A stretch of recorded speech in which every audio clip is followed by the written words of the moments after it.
Assalamualaikum warahmatullahi wabarakatuh. Selamat pagi semuanya.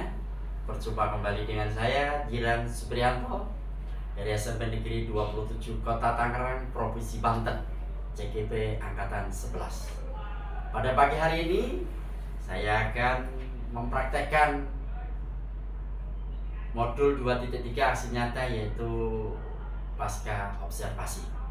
Kemarin saya sudah melakukan praobservasi, kemudian observasi, dan hari ini insya Allah kita akan lengkapi dengan pasca observasi.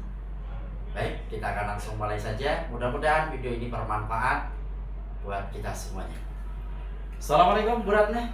Waalaikumsalam warahmatullahi wabarakatuh. Bagaimana kabarnya Bu? Alhamdulillah baik. Alhamdulillah baik ya. Baik Ibu, hari ini kita bertemu kembali dengan saya masih dalam rangka tugas saya di aksi nyata 2.3, yaitu pasca observasi. Ya. Kemarin kita sudah melakukan pra-observasi sudah, kemudian kita lanjutkan dengan observasi, dan hari ini kita akan lengkapi dengan pasca observasi. Harapan saya tentunya dan harapan kita juga, mudah-mudahan dengan atas bimbingan dari Pak Noah selaku PP saya, nanti ada evaluasi yang lebih baik lagi. Baik Ibu ya, di sini saya sudah melakukan pra-observasi dan observasi. Ada beberapa yang ingin saya tanyakan sama Ibu setelah kemarin sudah melakukan observasi. Yang ingin saya pertanyakan sama Ibu nih Bu ya, setelah melakukan kegiatan observasi yang kemarin di kelas 97 nih Bu ya, kira-kira nih Bu, apa yang sudah Ibu lakukan selama observasi kemarin? Ya, baik. Yang sudah saya lakukan kemarin ketika observasi adalah ketika siswa tersebut melaksanakan tugasnya dengan baik, terutama diskusinya mengenai perusahaan jasa. Nah, ada yang catatan khusus di saya nih Pak, mengenai refleksi saya ya.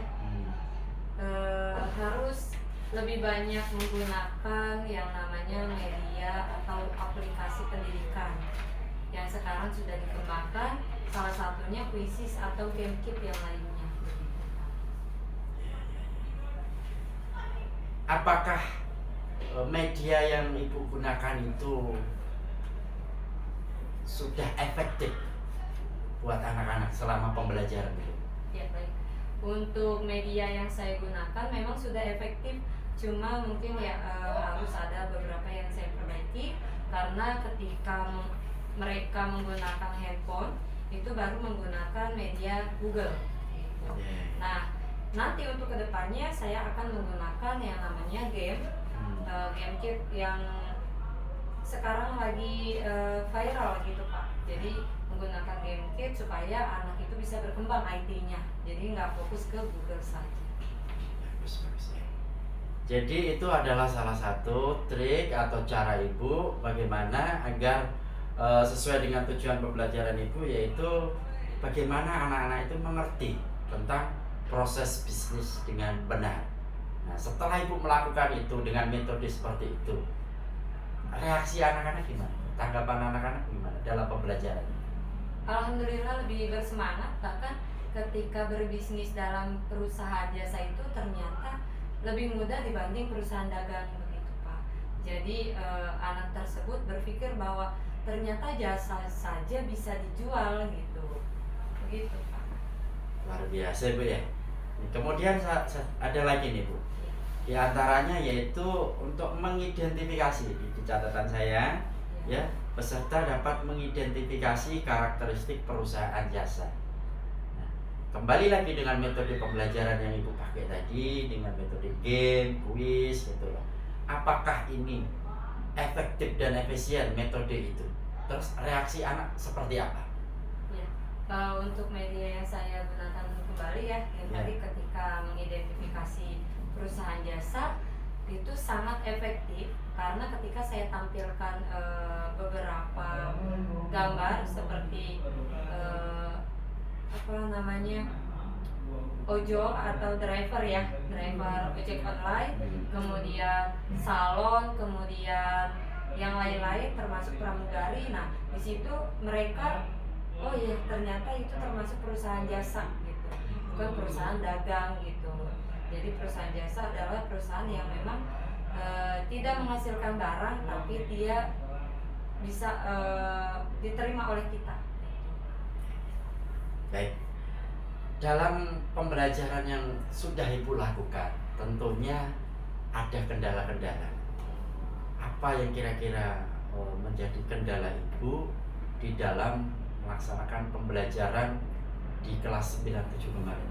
Ya, kendalanya yaitu di area kognitif dan sikap siswa, yang masih ada beberapa siswa yang masih mungkin ya ibaratnya gini ya, kayak loadingnya lama gitu Pak. Oh, Loadingnya lama. ya. Loadingnya lama, jadi sebenarnya sudah ditampilkan gambar, video. Itu maksudnya apa ya? Itu maksudnya apa ya? Itulah catatan saya di situ. Oh, itu. Ada beberapa anak yang memang kurang paham gitu. Kurang paham ya. Ya, memang kita harus menyadari ya, namanya anak itu terkadang mempunyai kelebihan dan kekurangan masing-masing. Nah, ini tentunya menjadi motivasi Ibu ke depannya. Iya. Itu. Selain loadingnya lama, Bu, apa kendala lagi, Bu? Ada kendala lain lagi enggak? Itu terkait dengan pembelajaran yang telah Ibu sampaikan. Ketika kuotanya nggak ada Pak, kemarin ada beberapa siswa yang, maaf Ibu, ini kuotanya habis gitu. Nah, itu kendalanya di situ saja sih hambatannya. Nah, kemudian ada beberapa siswa yang memang tidak mau menuangkan isi pikirannya. Dia sebenarnya bisa berpikir lebih luas, cuma dia kurang pede gitu. Takut salah. Artinya di sini kendala non teknis ya, Bu ya. Iya betul. Kalau untuk kendala masalah semangat, masalah dalam pembelajaran, ini anak-anak di sini tidak ada kendala, mereka antusias. Alhamdulillah antusias. Tapi kemarin ada kendala sedikit. Apa itu, Bu? Sedikit saja ketika di pertengahan mereka sudah mulai bosan, kemudian sudah mulai merasa jenuh. Nah, di situ saya selipkan ice breaking gitu. Jadi supaya anak itu lebih bersemangat kembali. Ketika saya selipkan ice breaking, kembali bersemangat bahwa oh iya, belajar itu tidak membosankan. Luar biasa ya, Bu ya. Ini apakah menurut pandangan Ibu, ice breaking itu penting nggak sih, Bu, dalam pembelajaran agar anak-anak itu bisa semangat lagi? Sangat penting. Karena ketika ya sama seperti kita Pak, kalau memang kita sudah jenuh dengan pekerjaan, kita pasti butuh yang namanya seperti musik atau game-game yang lain gitu. Itu ice breaking kita. Tapi kalau siswa itu kan ice breakingnya nggak mungkin di HP. Jadi kita yang memanage di dalam kelas bahwa yuk kita ice breaking dulu, entah joget, entah yang namanya cuma teriak atau yang lainnya. Luar biasa, Bu ya. Baik Ibu, saya sampai terharu ya, salut sama Ibu. Nah, untuk selanjutnya nih, Bu ya, tentang kira-kira nih, Bu, hal apa nih yang kira-kira ke depannya yang Ibu harus kembangkan agar dalam pembelajaran ke depannya itu tentunya kita berharap lebih baik lagi. Kira-kira ini apa, Bu? Ada satu yang harus saya kembangkan, yaitu penggunaan aplikasi pendidikan. Memang saya belum mencoba untuk yang game kitnya di situ, padahal game kit itu sudah tertera dan kita tinggal pilih mata pelajarannya mau apa, IPA, IPS, matematika, semua sudah ada di situ. Pertanyaannya bahkan jawabannya anak tinggal memilih. Nah, di situ saya belum menggunakan secara maksimal. Jadi untuk kedepannya saya akan menggunakan aplikasi pendidikan seperti itu.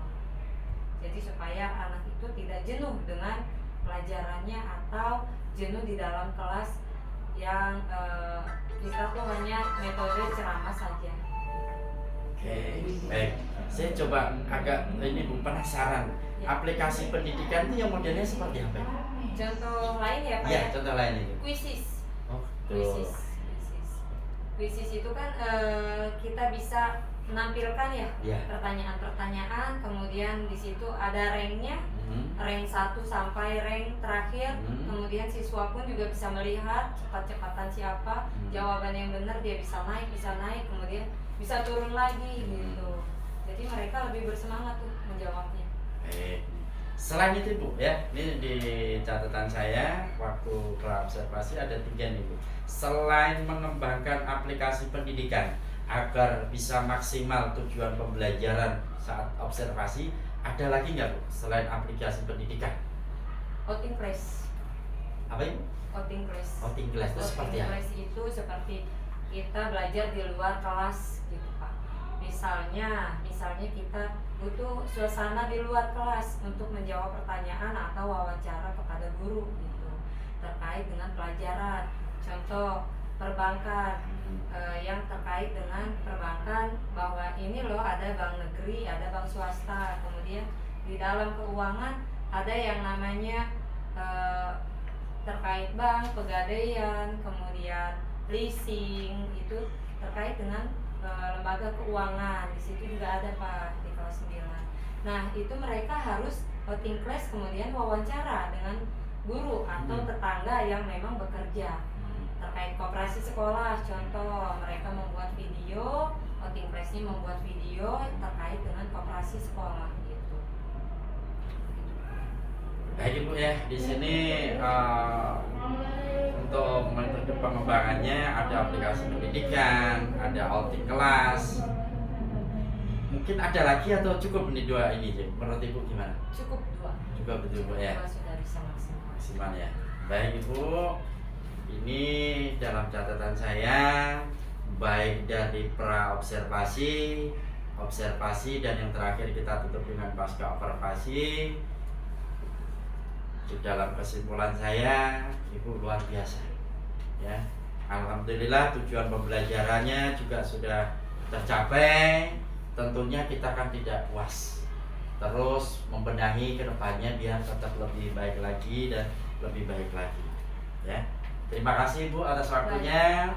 Sekali lagi mudah-mudahan apa yang kita lakukan hari ini semata-mata kita bukan menggurui. Saya bukan menggurui, tapi kita belajar bersama-sama. Mudah-mudahan apa yang kita lakukan hari ini ke depannya ada hal-hal yang positif yang bisa kita pakai dalam arti untuk mencapai tujuan pembelajaran yang lebih baik ya. Terima kasih Bu Ratna ya atas waktunya. Sukses selalu buat Bu Ratna. Baik, itulah tadi percakapan saya dengan Ibu Ratna Tunggaldewi, rekan sejawat saya, guru EPS dari SMP Negeri 27 Kota Tangerang.